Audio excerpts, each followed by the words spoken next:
استضافت الجمهورية التونسية من 12 نوفمبر إلى 7 ديسمبر 2018 الدورة العادية 51 للمحكمة الإفريقية لحقوق الإنسان والشعوب. والمحكمة الإفريقية لحقوق الإنسان والشعوب هي محكمة قارية أنشأها أعضاء الاتحاد الإفريقي للسهر على حسن تطبيق القوانين والتشريعات التي تحمي حقوق الإنسان في القارة الإفريقية. وبدأت أعمالها الفعلية منذ نوفمبر 2006 رغم أن المصادقة على البروتوكول المنشئ لها حصلت منذ 1998. رئيس المحكمة القاضي سيلفان أوغي يحدثنا قليلاً عن الجانب التنظيمي وعن تركيبتها وعن مقرها بتنزانيا. Le siège est à Arusha, en Tanzanie. Elle a un siège, elle a un greffe qui comporte environ 70 employés de l'Union africaine, 70 membres. Elle est composée de 11 juges provenant de toutes les régions de l'Afrique, à raison de 2 juges par région, qui sont élus par la conférence des chefs d'État, bien entendu, sur une liste présentant des personnalités de haute moralité, de très haute compétence en matière, bien sûr, juridique, académique, etc. Et donc, 2 par région. Il faut aussi préciser que le genre est respecté parce que par région, il faut un homme et une femme. Et donc, les 5 régions de l'Afrique, nous avons un homme et une femme. Et vous me direz, mais ça ne complète pas le nombre à 11, puisque nous sommes effectivement 11. Et lorsque nous avons 5 régions, que nous avons 2 juges par région, hommes et femmes, cela donne 10. Mais en fait, il y a le 11e juge qui est désigné de façon à faire la rotation entre toutes les régions, bien sûr. Je vous ai demandé justement où siège la Cour. Vous m'avez dit que c'est en Tanzanie. Sauf que maintenant, vous êtes en Tunisie. Oui, effectivement, nous avons dans notre programmation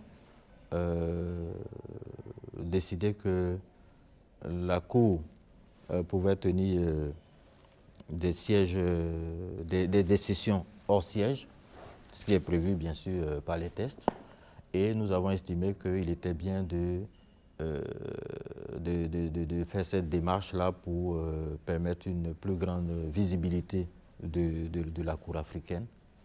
Et donc, parce que nous avons 4 sessions dans l'année, et généralement la dernière session de l'année... 4 sessions ordinaires. 4 sessions ordinaires, bien entendu. Donc, chaque session fait 4 semaines.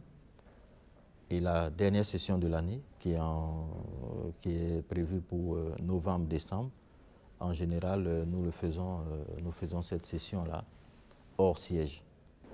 And the idea is that when you go to a new place like now in Tunisia, people get to understand and to know about the court. Because when we come here, we interact with the media, we interact with the people, we interact with government officials, academia, students of law, so they get to understand about the court. And we found, this is our first session in Tunisia, and we like it here.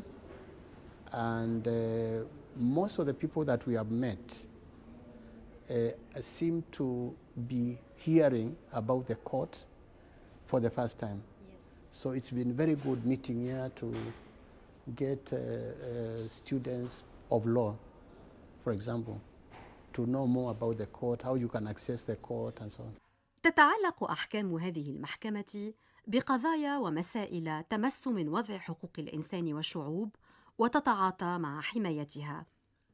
ولكن لنا أن نتساءل إن كانت صلاحيات المحكمة وحجية أحكامها وقراراتها تنسحب على جميع دول القارة الإفريقية دون استثناءات أو شروط. Tous les États africains sont membres de l'Union africaine. Nous avons donc 55 États membres de l'Union africaine.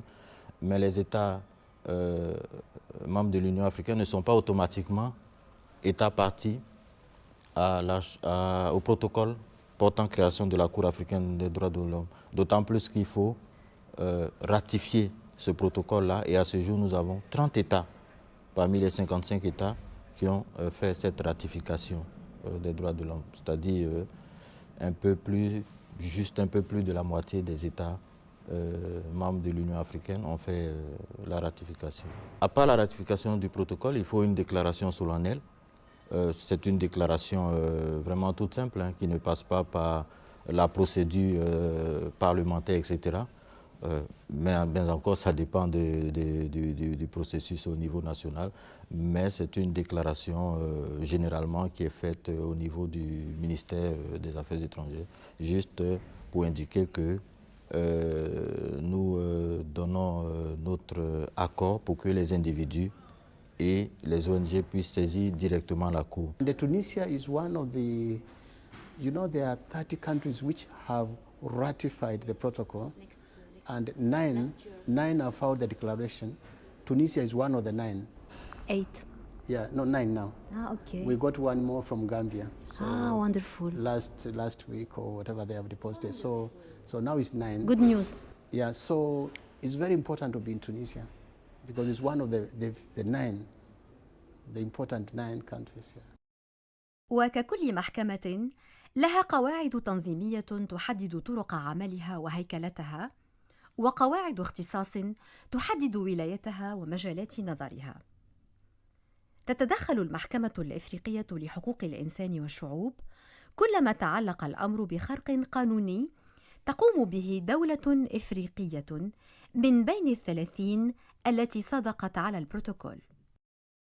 Le critère personnel, c'est la violation commise par un État africain. Voilà. En fait, c'est ça. C'est-à-dire qu'un citoyen de n'importe quelle nationalité ou une ONG de n'importe quelle origine devrait pouvoir saisir la Cour parce que la violation émane d'un État africain qui a ratifié le protocole. Donc ce n'est pas parce que vous êtes d'une nationalité différente que vous ne pouvez pas saisir la Cour, alors que cette violation-là a été commise par un État justement qui est parti au protocole. Donc c'est la nationalité de l'accusé qui compte plutôt. Oui, c'est la nationalité de l'accusé, de l'État. Je voudrais revenir un tout petit peu au travail de la Cour. Alors on a parlé de ces sessions ordinaires. Vous en tenez une ici à Tunis. De quoi il s'agit? Qu'est-ce que vous faites exactement? À Tunis, nous faisons exactement ce que nous faisons pendant nos sessions ordinaires, sauf que cette session a été déplacée de son siège habituel à Tunis. Donc nous examinons les affaires, c'est-à-dire les cas qui ont été portés devant nous.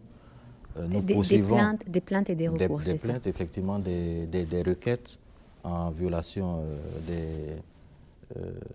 qui comportent des éléments de violation des droits de l'homme contenus dans la charte ou dans tout autre instrument des droits de l'homme.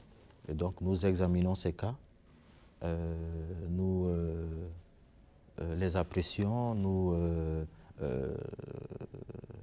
essayons d'évaluer leur niveau d'avancement pour savoir à quel moment nous allons faire la délibération, c'est-à-dire nous réunir et décider sur les cas, choisir une date pour vider le délibéré, c'est-à-dire prononcer la décision, mais également nous examinons aussi des affaires administratives. Il n'y a pas que les affaires judiciaires. C'est vrai que les affaires judiciaires prennent l'essentiel de notre travail, effectivement, puisque c'est une instance judiciaire, mais également il y a des affaires administratives à traiter. As you know, the court has a president and a vice president, so that is the bureau of the court. And the president and the vice president are elected for a term of 2 years. In our case, we were elected and then re-elected again this September. So now we are serving our second mandate as the bureau. The president was re-elected for another 2 years. I was re-elected as vice president for another 2 years. And what the vice president does is to step in when the president is away. Or like when you are talking to the president, I was chairing the meeting. And there are a number of things which are delegated by the court to the Bureau in terms of recruitment of lower professional staff. For some administrative tasks, There's a lot of administrative work, yeah. but also, for example, recruitment of staff, some category of staff, interacting with other institutions outside of the continent, presenting reports to the African Union policy organs, ambassadors, ministers, heads of state. That is the work of the Bureau.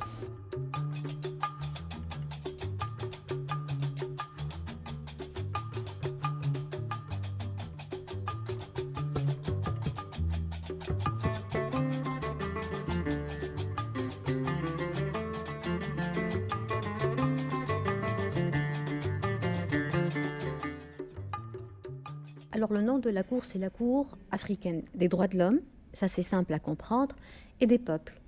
Est-ce que vous pouvez nous expliquer un tout petit peu comment vous siégez sur des questions ou des affaires qui concernent des peuples entiers? C'est-à-dire, j'imagine des questions de génocide, d'oppression, de dictature, c'est ça? En fait, quand on parle de peuple, selon la jurisprudence de la Cour, parce que effectivement nous avons reçu un cas qui effectivement portait sur un groupement humain, j'allais dire. Mais en tout cas, il fallait décider de la définition de la notion que nous donnons au mot peuple, puisque dans la charte africaine, il n'y a pas une définition précise quand on parle du mot peuple. Et si vous connaissez l'histoire de la charte, vous comprendrez que c'est arrivé à un moment où, si vous voulez, après les indépendances, il fallait assurer une certaine protection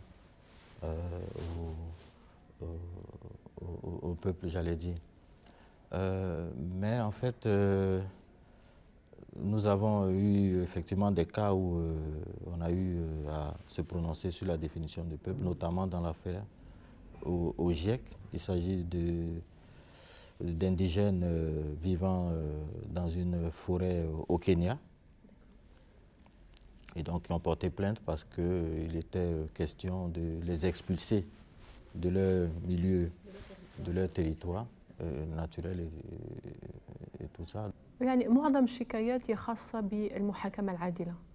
يعني يشكو المواطن بأنه تم الحكم عليه بدون حضور محامي أو بدون توكيل محامي، أو أن تم الحكم عليه في غيابه، أو دون أن يكون له الحق في الاتصال بعائلته مثلا، أو أنه بصفته امرأة هناك بعض الحقوق تم هضمها، أو بصفته قاصر هناك بعض الحقوق تم هضمها. يعني كل ما هو ماس بحقوق الإنسان. يعني لحد الآن فيه نوعية كبيرة من القضايا. لو سمحت، في كل أنواع القضايا تجارية، مدنية، أحوال شخصية، أم في القضايا ذات الصبغة السياسية أكثر، المحاكمات السياسية؟ لا لا لا، كل القضايا مهما كانت مدنية، تجارية، إدارية، جزائية، ولكن لا بد على المدعي، على الشاكي، أن يربط هذا الإشكال الجزائي أو المدني أو التجاري بحقوق الإنسان. مثلا كأن يمنح له عقد أو صفقة وينفذ الصفقة، ولكن لا يتقاضى مقابل تلك الصفقة، وهذا يعد مساس بحقوق يربطها بحقوق الإنسان، مثلا كحق في الملكية أو الحق في التملك أو الحق في مقابل عمل مؤدى. يعني عليه أن يربط هذا الإشكال بالنسبة له بحقوق الإنسان. يعني لا يأتي المحكمة ويقول أنا برمت عقد ولكن المدعى عليه ما نفذش العقد، أطلب الحكم عليه بالتنفيذ. لا، لابد أن يربط هذا الإشكال بحقوق الإنسان، لابد أن يكون هناك علاقة بين النزاع وحقوق الإنسان. ربما من أهم القضايا اللي انظرنا فيها قضية تتعلق بحقوق الشعوب الأصيلة. لي بابلز اوتوكتون، وهي قضية كانت تهم دولة كينيا. وهذوما الشعوب الأصيلة موجودين برشا في إفريقيا كما تعرف، وعندهم نمط عيش تقليدي ويعيشوا في الغابة إلى غير ذلك. والدولة أرادت أن تبدل نمط العيش متاعهم هذايا، تغيروا وتدخل عليهم عادات اللي هما غير عاداتهم، فتقدموا بعريضة ونظرت فيها المحكمة. وكان هذا أحد الأحكام الهامة جدا من أحكام المحكمة اللي اعترفت بها بحقوق الشعوب الأصيلة بحقها في العيش حسب نمط عيشها التقليدي، ولكن دون أن يؤدي ذلك إلى الانفصال عن الدولة، دون أن يؤدي ذلك للدغوا دو سيسيسيون اللي نعرفوه، يعني يكون عندهم جميع الحقوق المتعلقة بالأقليات، لكن دون أن يؤدي ذلك إلى الانفصال عن سيادة الدولة. هذا حالة من الحالات. هنالك حالات أخرى تهم مثلا حرية التعبير. حرية التعبير عندنا كانت قضية هامة ضد الدولة الرواندية فيما يتعلق بمعارضة سياسية معروفة، وحكمت عليها أحكام وزج بها في السجن لخطابات قامت بها، والمحكمة أقرت هنا وأنه وقع عدم اعتراف الدولة بحق المدعية هذه بالتعبير. أيضا كانت لنا قضية مثلا ضد الكوت ديفوار فيما يتعلق بما نسميها احنا في تونس اللجنة المستقلة للانتخابات، اللي كانت تركيبتها تركيبة غير متوازنة، باعتباره أن فيها تسميات تتم من طرف السلطة التنفيذية. فالمحكمة رأت وأن التسميات من طرف السلطة التنفيذية من شأنها أن تؤدي إلى عدم الحيادية متاع اللجنة هذه، وطالبت من الكوت ديفوار وأن تعيد النظر في تركيبة اللجنة. مثلا أيضا كانت عندنا قضية هامة جدا ضد تنزانيا تتعلق بالانتخابات وحق الترشح. كان الدستور التنزاني يحرم على المترشحين المستقلين الذين لا ينتمون إلى أحزاب سياسية بالتقدم إلى الانتخابات. فالمحكمة رأت وأن هذا يخل بمبدأ المساواة بين المواطنين، وطالبت من الدولة التنزانية بمراجعة دستورها، وتم ذلك بالفعل. راجعت تنزانيا دستورها وأقرت بحقوق الأفراد الغير منتمين إلى أحزاب سياسية، يعني المستقلين، بالترشح للانتخابات التشريعية. And since the court was established in 10 years ago, 2006. yes, we've made, there are a lot of decisions that have been made by the court in many areas, including freedom of the press, crimes against journalists, the right to life, the right of individuals to stand for elections for any position without being a member of a political party. We've decided on also on the rights of indigenous peoples. Par exemple, si je parle en termes de pays, les requêtes qui viennent de certains pays sont liées par exemple au respect du droit à l'assistance judiciaire par rapport aux d'autres. Donc, il y a les droits des femmes selon les pays. Il y a les droits des autochtones, des autochtones. Il y a les droits liés à la liberté d'expression. Donc, tout est diversifié.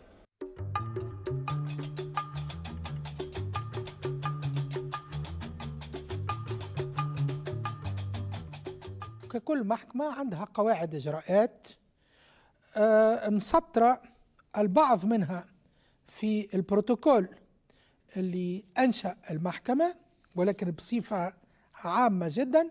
ولكن أهم القواعد الإجرائية هي في النظام الداخلي للمحكمة اللي هو يتعرض لجميع المسائل المتعلقة بالإجراءات. مثلا هنا يقول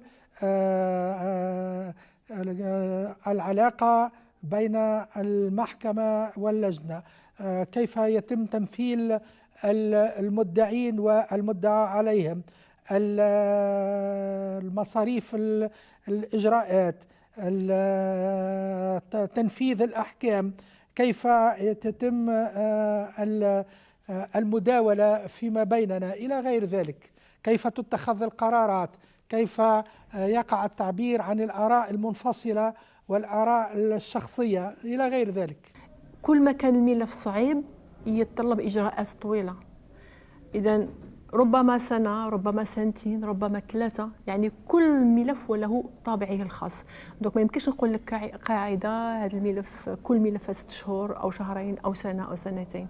كل ملف وعنده قاعدة، كل ملف لابد التأني ولا بد من التحقيق الفعال للوصول إلى الحقيقة. إذا كل ما كانت القضية شائكة كل ما كانت الإجراء أطول. Nous sommes un groupe diversifié.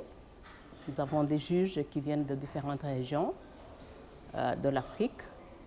Mais plus intéressant, de par les consignes de l'Union africaine, une des conditions de l'élection des juges doit être basée sur l'égalité du genre. Alors ça fait que maintenant nous avons 6 juges femmes sur 11 juges, ce qui n'est pas mal. Et si je compare un peu avec la situation dans mon pays, je suis très fière parce que les juges, les femmes au Rwanda sont très présentes au niveau du judiciaire.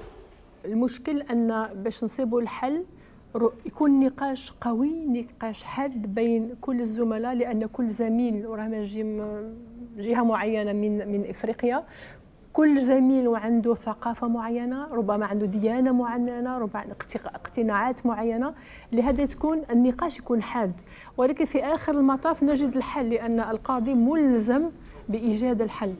يعمل القضاة 11 لساعات طويلة من النقاش والتباحث والتداول، ثم حين تأخذ الأحكام صبغتها النهائية تقع تلاوتها في جلسة علنية، سواء في مقر المحكمة بأروشا في تنزانيا أو في البلد الذي تقام فيه الدورة العادية الأخيرة من كل سنة كما هنا في العاصمة التونسية.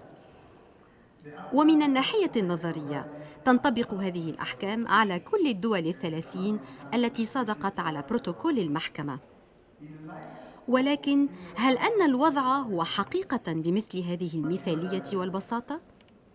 هل تطبق كل الدول بشكل طوعي وتلقائي ما تصدره المحكمة الإفريقية لحقوق الإنسان والشعوب من قرارات؟ Les arrêts de la Cour sont obligatoires et ne font pas l'objet d'appel, c'est-à-dire qu'ils sont définitifs. La portée obligatoire, c'est que les États s'engagent à exécuter les décisions qui sont rendues par la Cour. Maintenant, l'exécution proprement dite, c'est une autre affaire, mais en tout cas, l'exécution est obligatoire. Et donc, il n'y a pas de doute à ce niveau. Le protocole est bien clair.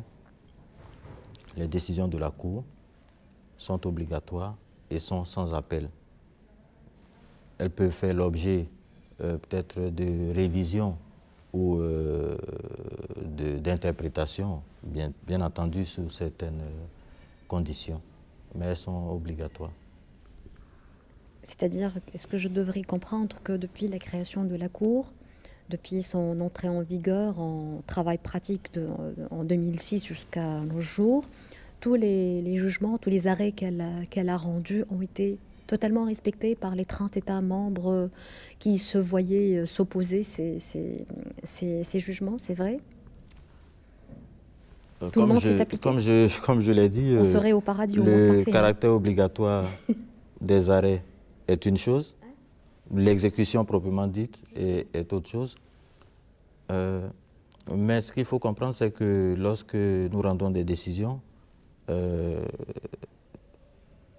ces décisions-là, lorsqu'elles ne sont pas exécutées, appliquées, font l'objet de rapports à la conférence des chefs d'État, puisque le Conseil exécutif au terme du protocole qui crée la Cour africaine, a la charge, n'est-ce pas, de faire appliquer les décisions qui sont rendues par la Cour. Et donc, il y a un mécanisme qui est en place.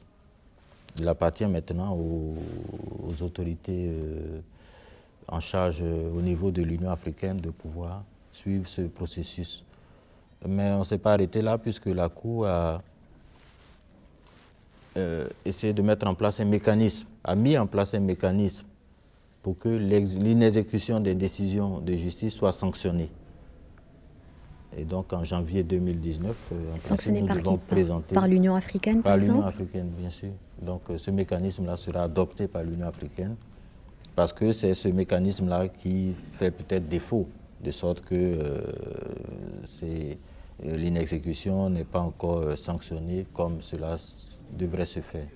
رغم احتفاء المحكمة بمرور أكثر من 10 سنوات على دخول عملها حيز النفاذ، ورغم تنظيمها ل52 دورة عادية، إلا أنها ما زالت تحتاج إلى عمل كبير من الناحية الاتصالية، قصد التعريف بدورها وبمجالات ولايتها القضائية وبأهمية وجودها في المشهد القضائي الدولي والتشريعي الإفريقي. وهذا جزء من أهداف الخروج بالدورة العادية الرابعة من كل سنة من مقر المحكمة إلى بلد إفريقي جديد في كل مرة. Depuis 2010, la Cour a mis en place, si vous voulez, ces visites de sensibilisation-là, qui sont faites dans tous les pays. Et chaque année, nous établissons une liste d'États à visiter, notamment les États qui n'ont pas encore ratifié le protocole ou les États qui n'ont pas encore fait la déclaration, afin de les amener à faire ce pas, à faire ce processus-là, à faire ce pas. C'est ce qui d'ailleurs nous a amené l'année dernière, en 2017, ici à Tunis. Et vous connaissez donc les suites, les retombées positives de cette visite de sensibilisation.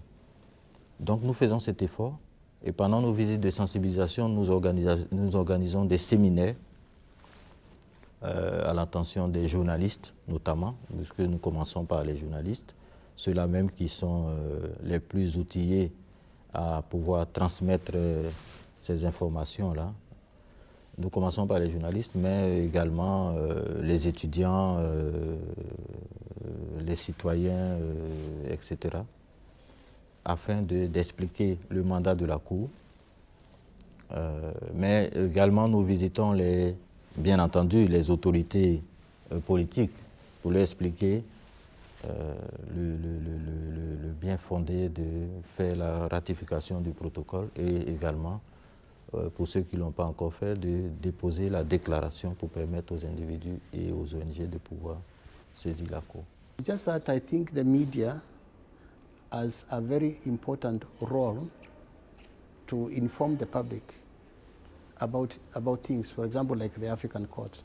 I think it's the role of the media to... Many people in Tunisia may not be aware that Tunisia has ratified and has filed the declaration, and they can come to the court. They may not be aware. So it's the role of the media, everybody, civil society, individuals, but I think the media has a role, certainly. À quel point vous êtes optimiste sur, disons, le sort de, non pas de l'existence de la Cour en elle-même, mais surtout le sort des jugements, des arrêts qu'elle rend, surtout sur le plan de leur applicabilité?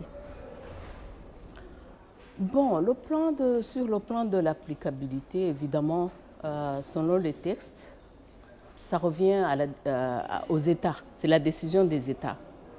Mais je me dis personnellement que toute chose doit passer par étapes. Peut-être au sein de certains États, il y a eu quelques problèmes concernant la mise en œuvre des décisions de la Cour. Non, on a beaucoup d'affaires, par exemple, de la Tanzanie. Oui. De la Tanzanie. Et l'explication est facile. Ce n'est pas parce que c'est la Tanzanie qui viole le plus les droits de la personne, mais c'est parce que la Cour, le siège de la Cour est à Arusha. Donc il est prêt des justiciables. Donc, ils sont nombreux à saisir la Cour, ce qui fait que la Cour est amenée à traiter un grand nombre de cas. La plupart des cas viennent de la Tanzanie. Est-ce que la Tanzanie applique justement les jugements rendus par la Cour?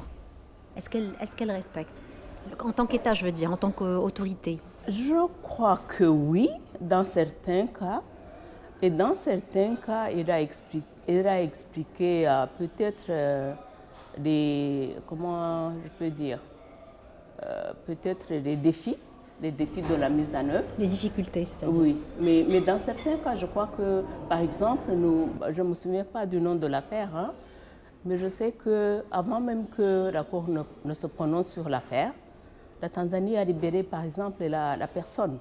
Et c'était même intéressant de voir qu'au niveau de l'audience publique qui a suivi, la Cour a observé que la dite personne a assisté à l'audience publique, elle était libre. Donc ça c'est intéressant pour la Cour. C'est intéressant pour la Cour, mais aussi c'est intéressant pour les justiciables de voir que les États tiennent compte des droits de l'homme. إن المحكمة الإفريقية هي المحكمة الوحيدة في القارة الإفريقية، يعني أنها الجهة القضائية الوحيدة التي تنظر في القضايا حقوق الإنسان على المستوى الإفريقي. لهذا فلا يمكن أن نقول أن هذه المحكمة ليس لها دور أو دورها غير فعال، هي فعلا دورها فعال جدا، لأنها الملجأ الوحيد لكل من يرى في إفريقيا أن حقوقا له قد هضمت. إذن أنا أرى أن دورها فعال جدا، وعلى الدول الإفريقية أن ترى هذا الدور الفعال وأن تساند هذا الدور الفعال عن طريق ما يسمى بلا ديكلاراسيون، يعني الإعلان الذي يمنح لكل مواطن بأن يلجأ مباشرة لهذه المحكمة.